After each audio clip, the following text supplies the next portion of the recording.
Hi guys, I know it's been a while since I made a video, but I am going to make a video today showing you how to make your own sushi. Now the good thing about sushi is that you can pretty much put anything in it. So if you're not a fish eater, like I'm a vegetarian so I don't eat fish, you can try other things. Plus I live in Southwest Oklahoma, so getting fresh caught salmon is not going to happen. So if you're buying sushi in Southwest Oklahoma, you're probably taking a big risk.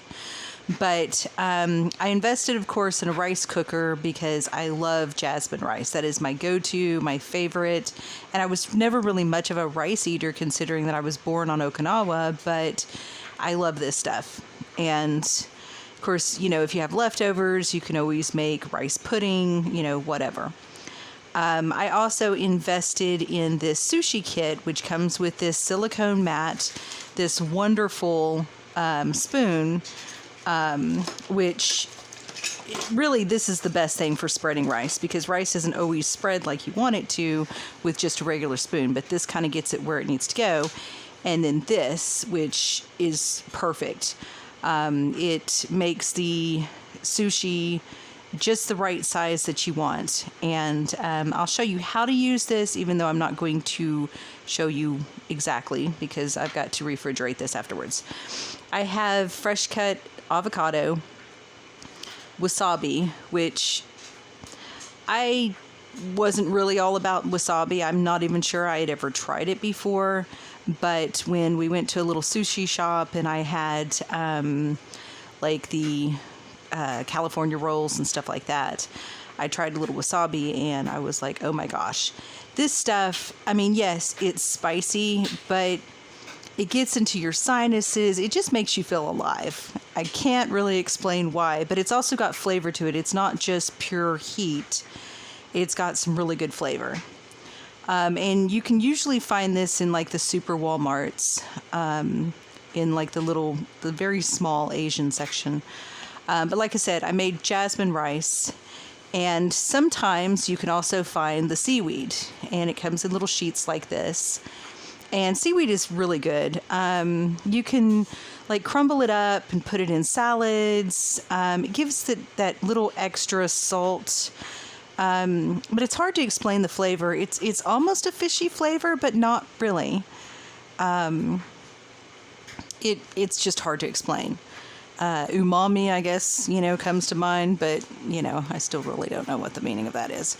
So you are going to be spreading your rice pretty thin because when you roll this up, it's just easier to roll it if it's a little bit thinner. And since the seaweed is not wet, you know, since it's really super dry, this actually moistens it and makes it a little bit more flexible. Because if you try to take a sheet of seaweed and just, you know, fold it, it would just break. But this kind of moistens it as well as, you know, getting the rice where you want it to be. So you just kind of push it into place like this. It doesn't have to be perfect because when you roll it up, nobody will ever know. And of course, after you get done with this, you need to refrigerate it for about an hour. Makes it easier to cut. It kind of blends the flavors. And if you do it when it's still warm, if you try to eat it, it's hard to cut. It doesn't cut quite right. And you really don't get the flavor that you get with it being cold. Which, usually instead of just adding avocado, I add just a bit of wasabi. I'm still going to add the wasabi. I like to blend it in kind of with my soy sauce. Kind of mix it all together and then dip. But do it however you want to. Alright, so you're going to take this little mat. And they do have the cane type mats also. But I kind of like the silicone better because I just think it works better. I think the rice doesn't stick to it as much, and so it's easier to roll it. You just kind of pull the mat out a little bit. You kind of try to hold the ends, and yes, it's very hot because the Rice just came out of the cooker. All right, so you have your sushi roll there, and you will put it into cling wrap, Reynolds wrap, whatever you want to use.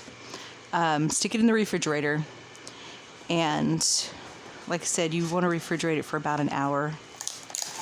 This is kind of the difficult part here because I don't have a lot of space in my kitchen, so that does make things interesting when I'm making something that is like this, that takes a lot of space. So once you refrigerate that for an hour, you're going to pull it out, take the wrap off, and then you're just going to set this over it like so. And then your knife, boom, boom, boom, boom, you got sushi. Super easy, doesn't take very long. These stay in the fridge for about 2 days. I've made this ahead of time and eaten it the next day, and it's been perfect.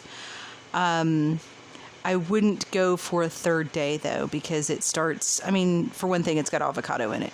If it was anything else, it would probably be fine, but the avocado tends to start turning and getting mushy, and nobody likes that. So anyways, quick video, how to make sushi, super easy.